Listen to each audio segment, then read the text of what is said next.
Assalamualaikum warahmatullahi wabarakatuh. Saya Fitri Andriani dengan NIM 202410102062. Di sini saya akan menjelaskan mengenai modul yang diberikan tentang eksplorasi data menggunakan Matplotlib. Nah, Matplotlib ini sendiri kan sebuah library yang ada di Python yang biasanya itu kita gunakan untuk mempermudah dalam melakukan visualisasi data. Ya, jadi itu kita gunakan pada praktikum kita kali ini. Yang pertama itu pertanyaannya adalah jelaskan makna dari dataset, data training, dan juga data testing.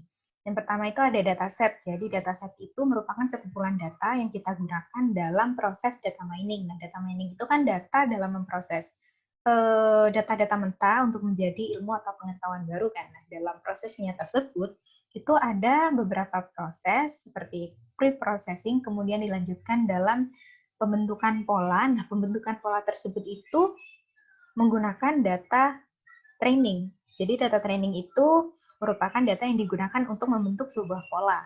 Kemudian pola-pola tersebut itu akan kita uji menggunakan data testing. Ya. Jadi intinya data testing itu data yang digunakan untuk menguji pola yang telah didapatkan dari data training. Gitu ya. Kemudian yang selanjutnya jelaskan proses penyusunan dataset. Nah, ini berdasarkan saya ambil dari PowerPoint yang telah diberikan oleh dosen dan juga penjelasan dari dosen. Itu ada beberapa poin. Yang pertama ada aggregation. Nah, aggregation itu adalah aggregate atau penyatuan atribut-atribut yang nantinya akan kita gunakan dalam data mining. Kemudian ada sampling. Ya, intinya data itu kan biasanya ada banyak ya, ada banyak sekali dan biasanya itu tidak digunakan semuanya. Maka dari itu kita mengambil sampling atau sebagian data yang bisa mewakili keseluruhan data atau bisa menggambarkan keseluruhan data begitu. Yang selanjutnya ada dimensionality reduction. Nah, jadi ini mereduksi atribut-atribut seperti apa ya? Karena kalau semisal kita menggunakan terlalu banyak atribut, itu biasanya memang bisa lebih rinci, tapi itu lebih sulit juga untuk diteliti dan kadang karena ketelitian itu malah membuat beberapa data itu tidak bisa dimasukkan di klaster manapun begitu. Jadi dari banyaknya atribut tersebut tidak kita reduksi sehingga yang diambil itu tidak semuanya.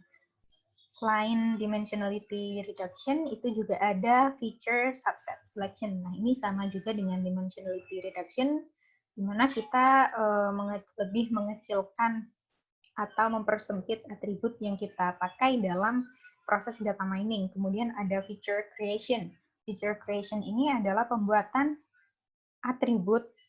Semisal pembuatan atribut ya karena itu kita butuhkan begitu. Semisal dari data kelahiran masyarakat di desa A begitu.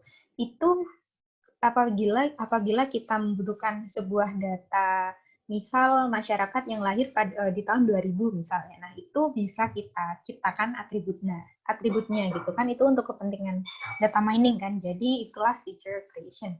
Kemudian ada discretization, binarization, dan juga attribute transformation. Kalau tidak salah ini visualisasi data kalau nggak salah. Terus atribut transformation itu transformasi atribut. Kemudian soal yang selanjutnya, jelaskan makna dari atribut dataset iris, jelaskan pula makna dari kelas dataset iris. Jadi dataset iris yang telah diberikan itu kan yang ada pada Excel ini kan. Sebentar.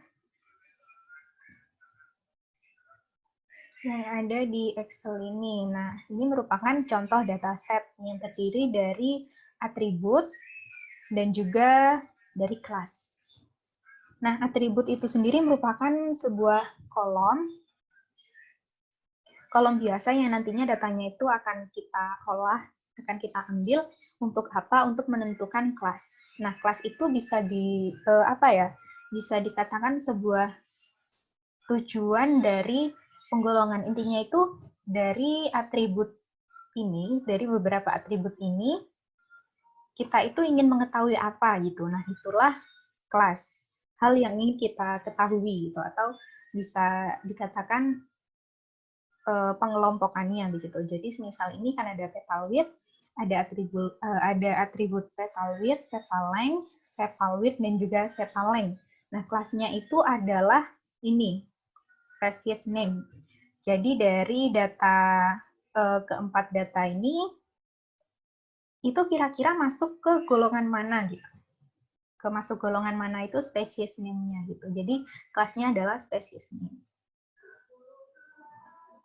Baik, kemudian soal selanjutnya, masukkan dataset iris sebagai array 2 dimensi, pisahkan setiap kelas berdasarkan jenisnya. Nah, itu, kok ini nomor?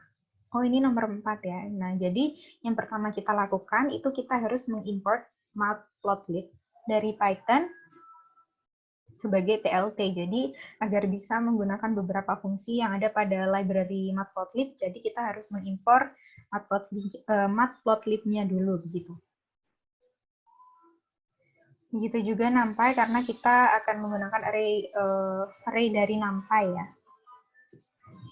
Kemudian dari dataset yang telah diberikan, tadi kan datasetnya telah dikopikan pada ini ya, file notepad, pada file txt.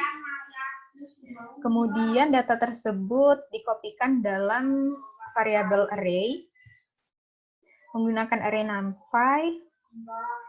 Oke, kemudian yang tadi kan disuruh untuk mengelompokkan datanya kan. Nah, berdasarkan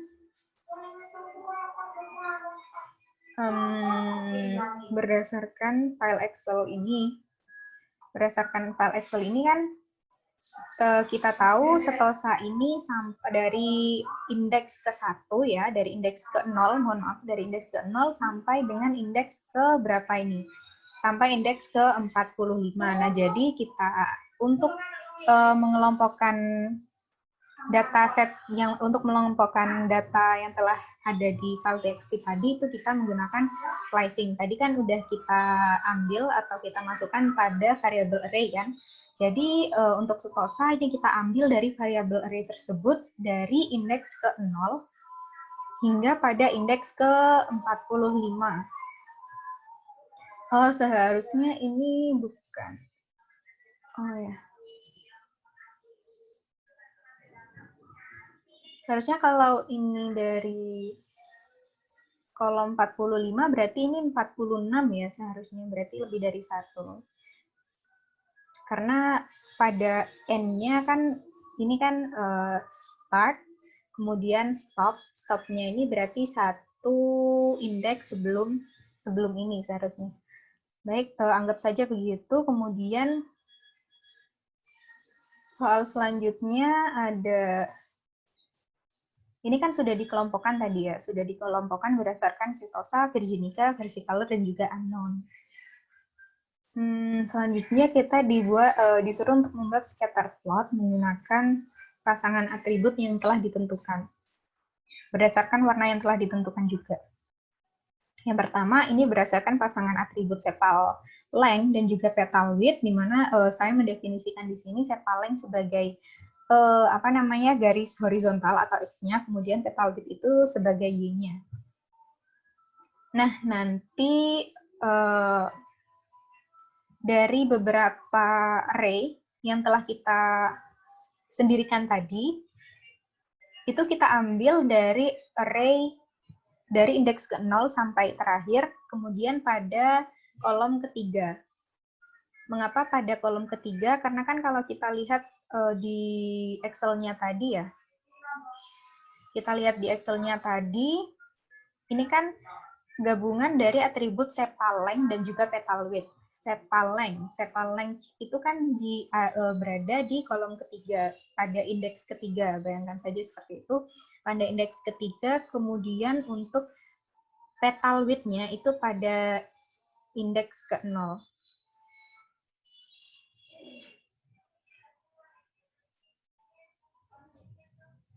Ya. Intinya kita ambil sesuai dengan atribut, indeks pada atribut yang ada.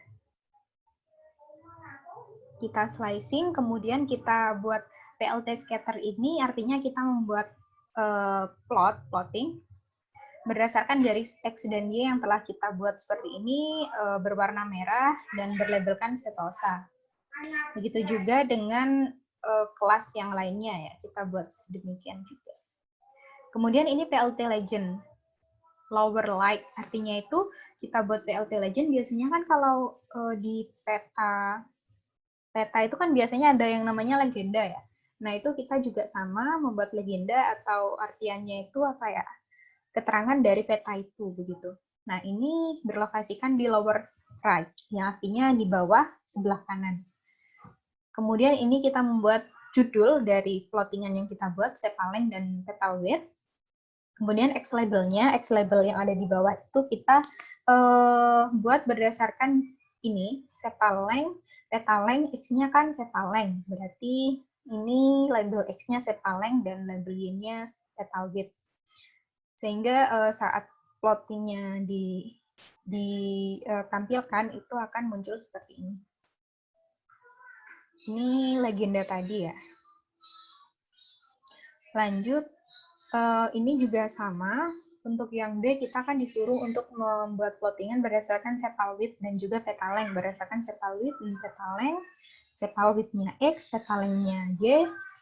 Tadi sama dari data-data setosa, virginica, versicolor, dan juga unknown, kita slicing berdasarkan indeks kolom atributnya, sehingga saat di-show, itu yang kedua akan tampil seperti ini.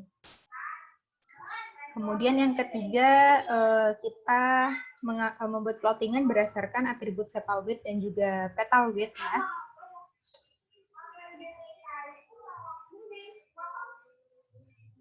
Untuk slicing-nya juga sama, berdasarkan atribut yang ada tadi. Sehingga tampilan yang ketiga seperti ini. Dan tampilan yang keempat itu seperti ini. Mungkin untuk apa ya? Untuk sintaks satu persatunya tidak saya jelaskan lebih rinci karena hampir sama ya, mirip-mirip begitu. Kemudian soal selanjutnya kita disuruh untuk menjelaskan bagaimana karakter pengelompokan setiap kelas pada scatter plot. Jadi kita disuruh untuk menjelaskan scatter plot-nya. Nah, ini. Tadi kan yang merah itu setosa, yang biru virginica, yang hijau versicolor, dan yang kuning itu unknown. Bisa kita lihat di sini bahwasannya titik-titik itu kan mengelompokkan satu objek ya, satu objek atau satu bunga. Satu objek lah ya.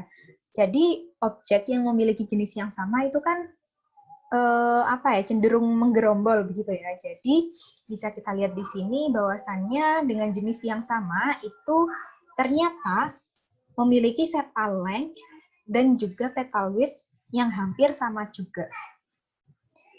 Kalau semisal petal length yang setosa ini cenderung lebih kecil ya, petal width-nya juga demikian, sehingga ada di bagian sini. Kalau yang hijau ini versicolor, ternyata itu ada di tengah-tengah nih, ukurannya. Tidak, dan yang lebih besar itu ada biru ini, virginica. Jadi besar dari sepal length dan juga petal width ini menentukan jenis dari bunganya. Nah, ini juga sama, cenderung mengelompokkan ya. Yang kuning itu unknown, artinya itu belum dikelompokkan begitu, belum masuk, intinya belum diketahui masuk pada kelompok mana begitu. Kemudian yang ketujuh, perhatikan data yang berjenis unknown, jelaskan bagaimana cara untuk meramal jenis data unknown. Yang tadi unknown ya, unknown itu kan yang kuning, data yang kuning. Nah, cara untuk meramal data unknown ini masuk pada kelompok yang mana, itu bisa kita lihat di lokasinya. Jadi kalau semisal data kuning unknown ini cenderung masuk pada kelompok setosa, intinya itu mendekati setosa, berarti bisa jadi itu bunga setosa. Dan jika kelompok anon ini masuk atau berada pada sekitar wilayah versicolor, bisa jadi itu versicolor. Jadi untuk meramalkannya itu seperti itu. Yang ke-8, buatlah paralel koordinat plotting dari data tersebut ya. Berdasarkan jenisnya juga. Nah, ini saya membuat array. Array ini merepresentasikan jenis dari setiap bunganya ya. Kemudian untuk setiap data pada range apa namanya indeks setosa, sehingga untuk setiap datanya itu kita buat plot berdasarkan keterangannya ini. Nah, setosa ini dari I-nya. I-nya itu artinya dari indeks ke 0 untuk setiap I, berarti dari indeks ke 0, 1, 2, 3 hingga habis. Begitu. Kemudian diberi warna merah. Begitu juga untuk virginica dan juga versicolor. Sehingga ini apa namanya paralel koordinat ya. Paralel koordinatnya itu terlihat seperti ini. Kemudian yang ke-8 jelaskan bagaimana karakter pengelompokan setiap kelas pada scatter plot. Nah, pada scatter plot, ini kan setiap garis itu mewakilkan satu bunga kan. Setiap warna itu mewakili satu jenis. Bisa kita lihat di sini atribut mana yang paling membedakan antara ketiga jenis bunga tersebut. Nah, yang paling berjauhan itu kan petal length. Ya kan?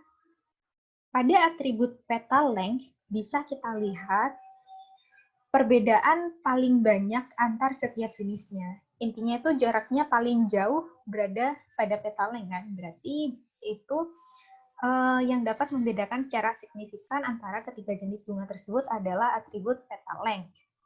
Sedangkan untuk sepal width, bisa kita lihat di sini, itu ternyata pada ketiga jenis bunganya itu mirip-mirip.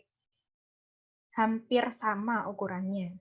Sehingga apa yang bisa saya simpulkan seperti itu. Ya, sepertinya sudah semua ya. Jadi itu yang dapat saya sampaikan. Untuk kurang lebihnya mohon maaf. Saya tutup. Wassalamualaikum warahmatullahi wabarakatuh.